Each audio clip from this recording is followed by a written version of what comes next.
So we get our property together. We leave out the hole. We walking up the walk, going to B2. That boy, baby 2 cut, keep on looking around. I'm talking about like every 10 seconds. He looking around. He keep doing like this, like towards his pocket. I thought that was crazy anyway because clear, like you could see the print of the candy bar from through his pocket. Long one too. And it's like, sometimes coming out the hole, bro, they'll search you. Like sometimes they'll pull random moves. Like if they really don't want to let you out, but they know they got to, because you done been in here for so many days, they'll let you get all your stuff, let you get good and out, and then they'll just try to do a search on you. And if they catch you with something, they'll send you right back in there. So I was kind of looking when he kept reaching for his pocket. I was like, damn, I guess he went to seeing people that he probably thought was his enemies or whatever.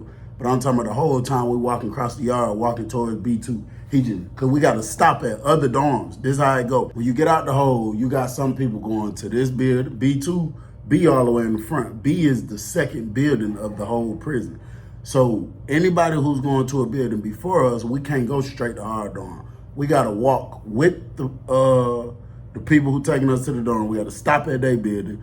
They go take them in, get them right, come back out, get us, take us. So the whole time we walking, he just keeps stopping, reaching for the candy bar, like, you know what I'm saying? So he looked back at me, we stopped like in front of C. That was right before B. It was like, well, I'm telling you, boy, I ain't doing no talking. Shout out, I ain't doing no talking, boy. But that's on the hood. I ain't doing no talking, but I'ma splat that boy. Cause I already know he looking for me. I ain't no dumb, I ain't no fool now. I ain't no fool now. Man, as soon as I see that man, I'm finna splat that man. So I was like, damn. So I was like, how long ago that happened, bro? He was like, man, about 6 years, bro. That was about 6 years ago, but it don't matter. At the end of the day, some folks gone, you feel me? So I know he gonna feel some type of way. So what I'm gonna play with him for? I'm not gonna play with him. I'm finna go in here and splat that boy. They're gonna have to take him out on a helicopter. So when we go to walking, I kind of, walk a little slower purposely to let him walk in front of me because I don't want nobody coming out the dorm and then is this person coming, me and baby 2 cut behind me and I get caught up in some type of crossfire. No. So I kind of make my way to get behind him. We walking up here. We finally get up here to the dorm. Once the officer go to unlocking the gate, he stick his hand all the way in his pocket. You got all kind of people at the window looking out the window and stuff like that. We walk up to shoot. The officer asks us for our last names. We tell her. They unlock the door, tell us to go in there. She tell us our assigned room, but you know how it go, bro. Sometimes you don't go to your assigned room. Sometimes you can if you make an issue about it. But most of the time, if you go in the dorm and somebody in your assigned room, you just go to another room. It is what it is. So it's a few blood dudes that pull up on baby 2 cut. So he come in like, yo, what's up, dog? They go to doing the handshake. I go holler at my guy. So as I'm getting settled, I ask my roommate, it's a dude in here named Jay Lee. So he like, hell yeah, what's up? You know Jay Lee? He's like, he cool, he a blood, but he cool. I was like, hell nah, my roommate in the hole that just got out with me. We're just talking about he finna splat him. Now, my roommate, one of my guys. If he wasn't, I wouldn't even be repeating this to. So he was like, they ain't gonna let that happen. I'm like, what you mean? He said, man, the dude, Jay Lee, he the one really supplying everybody. Like, everybody in there dorm, they got a phone, they got Cream, they got Al Green, Chris Brown, man, that shit coming through Jay Lee. He was like, man, Jay Lee got some type of mule. I don't know if he got one of them CERT team members or what. He like, but man, Jay Lee having a lot of motion. He done supplied this whole dorm, bro. I guarantee ain't nobody finna let that happen, bro. Cause they know if they let Jay Lee go out, you know what I'm saying? Whether he go out bad or whether he go out on top, they ain't gonna be eating no more. So I just don't picture nobody allowing that to happen. So I'm in there getting my stuff together. I'm really slick staying in the room on purpose a little bit cause, you know what I'm saying? Like, bro was just telling me about it. Then the way baby 2 cuts here, the way he be talking and just so loud, he just seemed like he'd just say something dumb. He'd just throw me in it somehow. So just to avoid that, I've been kind of staying in my room, getting my stuff together. After I made my bed, I hopped up on the top rack, just laid there for a minute, just thinking. Then, as time go by, I done got hungry. I grabbed me a pack of noodles, break it up, grab me a little pack of rice. That was one of my favorite things. One of them little $1 pack of rice.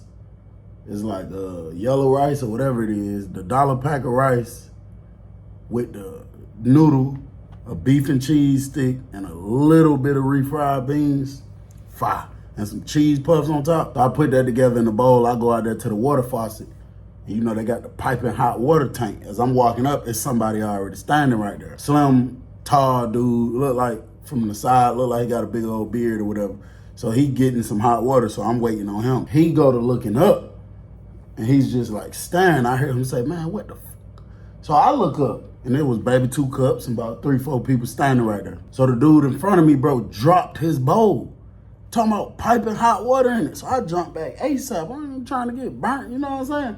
He dropped the bowl. He go to kind of walking this way a little bit. So I go walking up to the hot water, but I'm still looking at him. Now him and Baby Two Cups staring at each other hard. So I said, oh, this must be the dude they call Jay Lee. So I'm putting the hot water in the thing.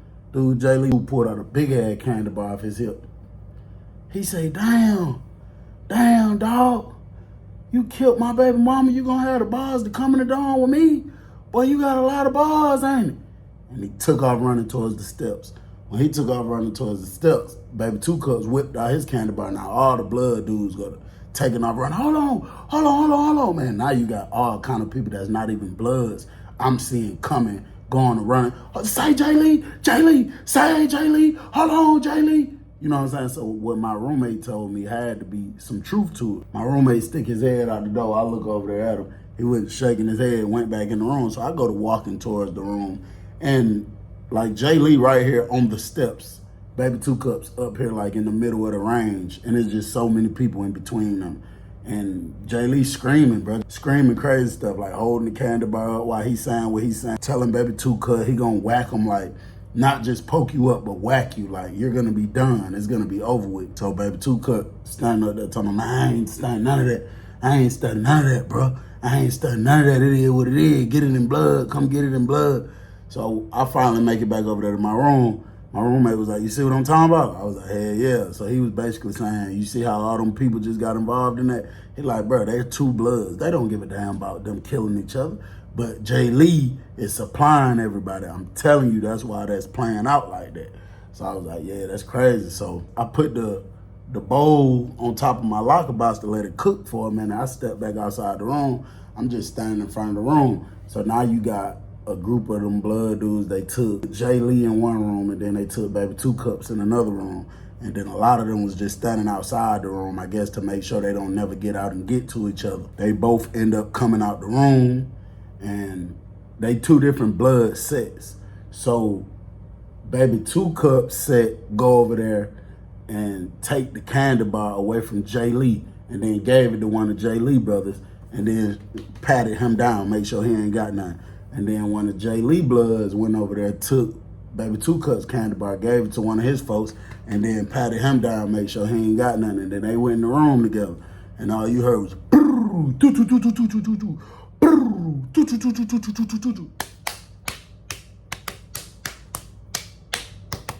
sound like a damn music producer was in that bitch making a beat. I'm talking about, boy, they was hitting. They was hitting hard, bro. They was hitting hard. Now, Jay Lee wasn't as big as Baby Two Cups in size, but he was about his height. He was his height. But Jay Lee was a little skinnier, black hair, had a low haircut.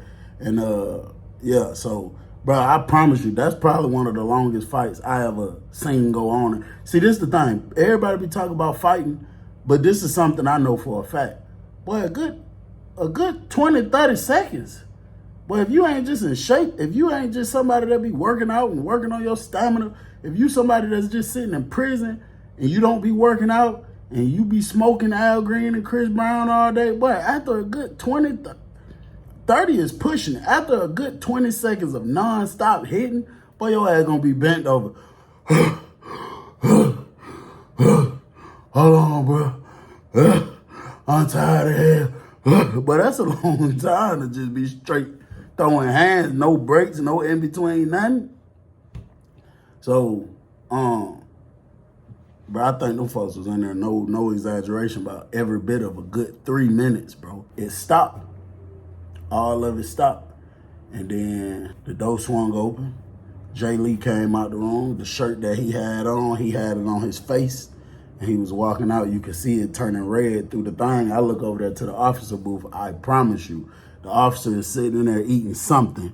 She went to looking up, and then she went to looking back over here at her screen. I don't know what it was going on the screen. I don't know if she was watching something some type of way, But she looked straight up at this man coming out the room with something on his head, seeing it bleed. I promise you, she looked straight at it, turned her head, eating, went back to doing whatever she doing on the screen. And then the Bloods went in the room, baby, 2 cups, and then they went straight in there after that with Jay Lee. And then probably about 2 minutes later, they came walking out, taking Jay Lee to the shower.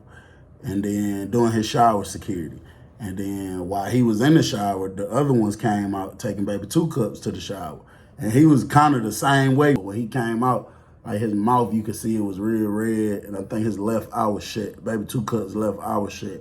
And he just kept wiping at his face. I couldn't tell if it was blood or sweat from where I was standing at, but I know he kept wiping at his face. Now, one of them was saying nothing. Baby 2 cup wasn't making no scene like he usually do or none of that. He went up there in the shower. I went back in my room. So they ain't talking to each other. They ain't saying nothing to each other, bro. I give it a good 3 days. I give it a good 3 days went by.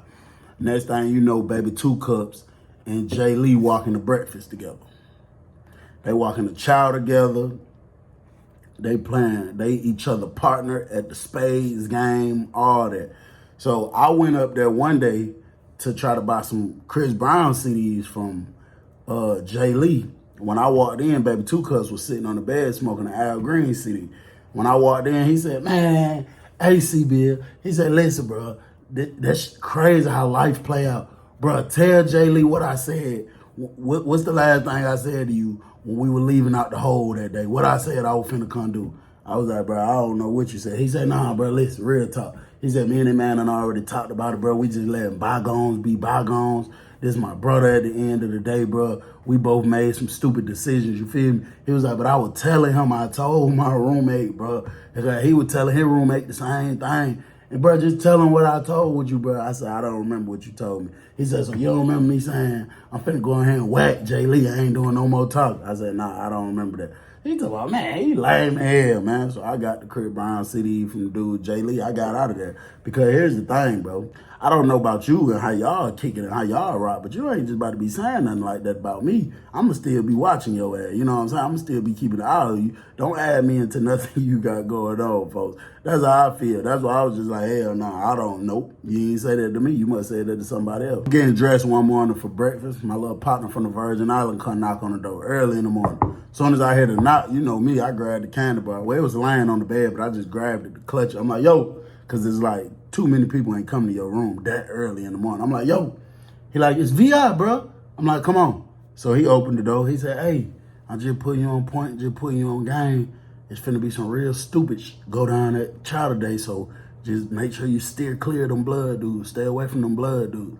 I'm like, all right, shit, I don't be walking with them no way. He like, yeah, I'm just putting you on point. I'm like, all right, I appreciate it. So now here's the thing that I left out. Baby 2 cups and Jay Lee had just so-called they self robbed somebody like the day before. One of the civilian dudes that came in there. And bro, they robbed him for his brand new clothes. His cause you know the prison when you first come in, when you new, they give you brand new everything. So sometimes if you've been at a prison for a while, they'll buck on you on giving you new stuff. Cause you've been here, they give you old raggedy stuff. So people be wanting them brand new icy white clothes. So Jay Lee and Baby 2 Cups ran in there, took all the man stuff, pulled the candy bar out on all that. So they dumb cool now. Like they done robbed somebody together. And I thought it was so lame, but, and then it's like, Jay Lee got all of this motion. That's how you know, bro. Sometimes, see, when people used to commit crimes back in the day, and people used to oppress people, that used to be them going through a struggle, and then they do something, and once they do enough of it till they get them out the struggle, they change their environment, they change their scenery, they take their illegal money and they invest it in something legal because they didn't want to live like that from the beginning. But the way it is now, niggas got the game fucked up now. Niggas have it all and still be in the hood or still have a in the hood mindset. Jay Lee having all the motion. You went in here with Baby 2 Cups, a nigga that you was just finna try to bust with the candy bar and rob somebody for some damn brand new towels in pants. Like, bro, you got long money. You could have went in there and bought him out of that. But it's just that mindset is what he haven't snapped out of yet. And that'll be a nigga downfall. We go to breakfast. You know I'm on point. Me and a few people I'm running with, we all the way in the back. As we get closer to the chow hall, you see and hear a lot of commotion amongst people. And I see a lot of people moving out the way, like coming towards this way. But the chow hall, we're moving this way. But now I see a lot of commotion. And, you know, we stop. We all stop when we see all the commotion going on. Then you see people coming running this way. So now you definitely stop, whip out the candy bar, get against the gate, because we don't know what you're doing, who you looking for, who you finna come to attack. And when it's like everybody cleared this way, you got a lot of people screaming, hold on, dog, chill out, dog, hold on, dog. Man, you see Baby Two Cups coming, running, full speed, bro. All I know, bro, it looked so disgusting. It looked like a flap that you could lift up like this. Bro, the man head, like right here where his hairline would be, but you know, he had the bald head where his hairline would be. Bro, I swear to God, it was like flapping up like this. It was off his head, bro. It was blood coming out. It looked so disgusting. And Jay Lee was chasing me, saying, you got me fucked up. You think I'm gonna let you off the hook that easy? And, you know, Baby Two Cup trying to jug and weave, trying to not get hit by that candy bar. And Jay Lee hit him about 2-3 more times before all the Bloods was able to grab him. He even turned on them, trying to swing the candy bar at them. So the officer that was in the booth, once she seen all that going on, I guess she decided to call the code. And he wouldn't stop. He wouldn't calm down. Even when we seen Cert running, bro, because Baby Two Cups kept running. He ran past our dorm, I guess trying to get up there closer to the medical area. Even when the Cert coming and all the Bloods like, bro, chill out, there goes Cert, here comes Cert. He wasn't hearing none of that. He like, man, I don't give a fuck, Cert. I don't give a fuck about none of that. Wouldn't drop the candy bar, none of that. So when they ran up, they told him drop the candy bar. He bucked. They pulled out the pepper spray. I instantly took off going this way towards the front of the line. You're not about to spray me with this. He went to hitting it, bro. He hit Jay Lee all in the face. Jay Lee went to falling out. Everybody that was in the crossfires got hit with the pepper spray. They took Jay Lee, made everybody come off the walk, go back in the dorm, didn't even feed us breakfast, bro. And they came around and gave us the lunch and the dinner trays. And then after like 3-4 days, they came in and asked us, is everybody straight? Y'all ain't gonna have no issues with each other, is it? Blase, squaze, and then they let us out. But here's the thing, bro. That's why it's best to not do stuff, to not put yourself in certain positions. Because sometimes, bro, you can change your life and stuff can still catch up with you. No matter what it is. And I'm not saying Baby Two Cups changed his life or nothing, because clearly he didn't. But I'm just saying, sometimes you can make a decision. You see Mr. Frank's situation when I said you could make a decision at the age of 21 and 42 years later, you could still be paying for it. That's the same thing with this, bro. He said it's been about 6 years. You can make a decision today and 6 years later, you can still have somebody trying to kill you from doing it. Why even do it? Just try to live different, live a better life. It's your boy Bill, I'm gone. Oh, yeah, I like this one. Yeah. What the fees? What the fees? What the fees?